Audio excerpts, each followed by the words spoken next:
बच्चे की छोटी सी लड़ाई इतनी बड़ी हो गई कि एक ही घर के 11 अफराद को गोलियों से छलनी कर दिया गया। क्या लड़ाई हुई थी आपकी उसके साथ? तंग करता था, रोक लेता था, दिक्के दुक्के मारता था, चेहरे मारता था। पापा को कहा पापा ऐसे लड़का मुझे तंग करता है तो आप उसको रोकें। मेरी उम्र 15 साल है, उसकी 25 साल। मेरा कोई उसका मजाक भी नहीं। पापा ने जाके पूछा उससे तो पापा के साथ कर करके बोलना शुरू हो गया, लड़ना शुरू हो गया। 2 से 3 दिनों के अंदर अंदर इतनी लड़ाई शुरू हो गई है कि पता ही नहीं चला। वो 2-3 लड़के आए, पापा को पकड़ के ना मारना शुरू कर दिया उन्होंने। सारे मोहल्लेदार भी इकट्ठे हो गए। 3 लोगों ने असला पकड़ा हुआ था, तो बस आते ही फायरिंग शुरू कर दी। 11 गोलियां पापा को लगी हैं। उसी टाइम में पापा फोत हो गए। दादे अबू को भी लगी हैं, चाचू अभी आईसीयू में है। दादी को 3 लगी हैं, पुप्पो को भी 3 लगी हैं। मेरे घर को बर्बाद करके रख दिया। मेरे बच्चे यतीम हो गए। उसमें से 3 उसके भाई थे, 2 नामालूम थे, एक उनकी माँ थी, एक वो खुद था। उनकी माँ भी साथ आई है? हाँ जी, माँ भी पीछे ललकारे लगा रही थी, कह रही थी कि मार दो इनको, छोड़ना नहीं किसी को, छोड़ना नहीं किसी को। बच्चे की छोटी सी लड़ाई इतनी बड़ी हो गई कि एक ही घर के 11 अफराद को गोलियों से छलनी कर दिया गया, जिनमें से 2 लोग जो हैं अब इस दुनिया में नहीं रहे। बाकी के जो हैं वो अस्पताल में ज़िंदगी और मौत की जंग लड़ रहे हैं। मामला क्या हुआ, बच्चे की लड़ाई किसके साथ हुई और इतना बड़ा हादसा कैसे हो गया, इनसे बात करते हैं। क्या नाम है आपका? उमर पढ़ते हो? जी 9th के पेपर। क्या लड़ाई हुई थी आपकी उसके साथ? लड़ाई हमारी कोई भी नहीं थी, कोई हमारी दुश्मनी नहीं थी उनके साथ। जानते भी नहीं थे उनको, ना उसके बड़े भाई को कभी देखा ना उसको कभी देखा।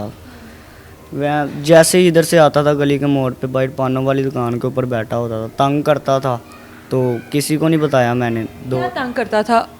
किस तरह का तंग करता था? लेता था मुझे, जब मैं मुझे रोक लेता था वैसे ही दिक्के दुक्के मारता था, चपेड़े मारता था हल्की। तो मैंने किसी को नहीं बताया। आके 2-3 दिनों बाद मैंने पापा को बताया। मैंने पापा को कहा पापा ऐसे लड़का मुझे तंग करता है तो आप उसको रोकें। मेरी उम्र 15 साल है, उसकी 25 साल। मेरा कोई उसका मजाक भी नहीं। पापा कहते मैं पूछूंगा उसे। पापा गए हैं, पापा ने जाके पूछा उससे तो पापा के साथ कर करके बोलना शुरू हो गया, लड़ना शुरू हो गया। उस टाइम लोगों ने ऐसे छुड़वा दिया, बहस ख़त्म करवा दिया। उसके बाद 2-3 दफ़ा फिर उसकी बहस हुई है पापा के साथ ही। तो आपको उसके बाद भी तंग करता रहा है वो? 2 से 3 दिनों के अंदर अंदर इतनी लड़ाई शुरू हो गई है कि पता ही नहीं चला। उन्होंने खुद ही लड़ाई बढ़ाई है, हमें तो कुछ भी नहीं पता था। उस दिन जुम्मे वाले दिन, जिस दिन या रात को ये वाक़या हुआ, उस दिन सुबह के टाइम लड़ा पापा के साथ। तो लोगों ने सुलह करवा दिया, उस दिन सुलह हो गई है। तो फिर रात को अकेला आया, रात 9-10 बजे का टाइम था। आके इतनी ज़ोर से दरवाज़ा खड़काया। मैं, मामा और पापा ही घर थे, बस और कोई भी नहीं आया था। मैंने दरवाजे पे देखा, पापा ने कहा देखो कौन आया। देखा तो पापा को कहा पापा वही लड़का आया। पापा कहते रुको मैं आ रहा हूँ नीचे। पापा मोबाइल पकड़ा के मुझे बाहर चले गए हैं। वो 2-3 लड़के आए पीछे, गाड़ियों के पीछे छुपे हुए थे। पहले आगे वो अकेला ही आया, तो पापा को पकड़ के ना मारना शुरू कर दिया उन्होंने, 2-3 लड़के। मैंने जब ऊपर से देखा, मैंने कहा पापा अभी तक आए नहीं, पापा को मार रहे हैं। मैं भी भागता नीचे गया हूँ, मोबाइल ऊपर फेंक दिया, भागता नीचे गया हूँ। मैं भी लड़ाई के अंदर हो गया, मैंने भी मारना शुरू कर दिया, पकड़ के जितना हुआ उतना किया। तो मैं उस घर चला गया हूँ।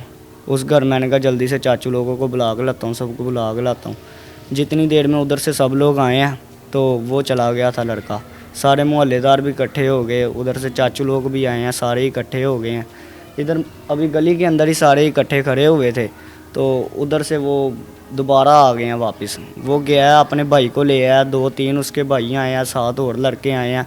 तो सब ने 2-3 लोगों ने असला पकड़ा हुआ था। आते ही उन्होंने कोई बात नहीं की, कोई किसी से कुछ कहा ही नहीं है किसी को। बस आते ही फायरिंग शुरू कर दी उन्होंने। पूरे मोहल्ले के अंदर जितने भी लोग खड़े हुए थे, मोहल्लेदार भी अंदर ही, हमारी सारी फैमिली अंदर ही। तो फायरिंग उन्होंने करनी शुरू कर दिया। इतनी फायरिंग की है उन्होंने, इतनी फायरिंग की है, तकरीबन 5 से 10 मिनट उन्होंने फायरिंग ही की है। खाली फायरिंग ही करते रहे हैं, सबको गोलियां लगती रही हैं और कोई नहीं आया। 11 गोलियां पापा को लगी हैं। उसी टाइम में पापा फोत हो गए थे। पहले 6-7 लगी हैं, पापा भागते अंदर आए हैं दरवाजे के अंदर। दादे अबू को भी लगी हैं, दादे के टांग पे मारी हैं, सीने पे भी मारी हैं कितनी। जनाब हॉस्पिटल में अभी रात डला है दादे का, कल ऑपरेशन हुआ था, आज रात डला है। चाचू अभी आईसीयू में है। दादी को 3 लगी हैं, पुप्पो को भी 3 लगी हैं। मतलब खवातीन भी बीच में है, बच्चे भी बीच में है, मर्द भी बीच में है, किसी को नहीं देखा? उसने देखा ही नहीं मैं किसको मार रहा हूँ किसको नहीं, बस उन्होंने मारना शुरू कर दिया। मारते मारते उधर एक हमारा लड़का रहता हमसाया, वो खाली देखने आया था, लड़ाई छुड़वाने आया। उसको फायर लगा, इधर से लगी है, इधर से गोली निकल गया, वो भी फोत हो गया। पता ही नहीं चला हुआ गया। बस 2 दिनों के अंदर इतनी लड़ाई, छोटी सी बात पे इतनी इसी बात पर इतनी क़यामत बर्पा कर दी है। बहन, आप आपके तो सारे ही घर के अफराद हैं, ससुराल की पूरी फैमिली है, शोहर इस दुनिया में नहीं रहा, आपको लगता है कोई इस तरह की दुश्मनी थी जो इतनी बड़ी क़यामत ढाते आकर? हमने कभी उनको देखा नहीं था, कभी नहीं देखा था। बच्चे ने भी एक दो बार ही बताया कि मुझे तंग करता है। पता नहीं उनमें कैसा शैतान है भी हुआ, वो कैसे हमारे दरवाजे पे आके उन्हें अंधेधुंध फायरिंग कर दिया, मेरे घर को बर्बाद करके रख दिया। हमारे घर पे कोई साया नहीं रह गया किसी का, मेरे बच्चे यतीम हो गए। 4 बच्चों की माएँ और शोहर जो है वो अब नहीं रहे इस दुनिया में। आपके जो ससुराल वाली फैमिली है उसमें से कौन कौन ज़ख्मी है अभी? मेरा देवर आईसीयू में पड़ा, मेरा ससुर जिनाह हॉस्पिटल में, उसकी टांग में राड़ पड़ गया, उसकी टांग टूट गई, गोलियां हड्डी में लगी उसके। सासू मेरी सास भी बीमार है, वो भी घर पे हैं, उनको घर शिफ्ट कर दिया। सास को भी लगी हैं? घर में शिफ्ट कर दिया, नंद को भी घर शिफ्ट कर दिया। इसकी टांग में भी 2 फायर टच होकर गुजरे हैं, मेरा छोटा बेटा उसके भी टच होकर गुजरा पाँव में से। सारे ज़ख्मी हैं। एक महल्ले का बच्चा है, वो भी हमारे बच्चों की तरह अली चला गया, उसकी मुझे बहुत तकलीफ़ है। मैं उसका कभी भी उसका बदला नहीं उसकी माँ को दे सकती, जिसका एक ही बेटा था। 23 साल का हुआ था, उसी दिन उसकी सालगिरह थी। रात केक लेके आए थे, उसकी मामा कह रही केक लाया, केक काटना, कह रहा मामा मैं अभी आ रहा हूँ, लड़ाई हुई है बाहर, मैं लड़ाई देखने आया, उधर ही गोली लगी है, फोत हो गया, केक वैसे ही घर पड़ा हुआ।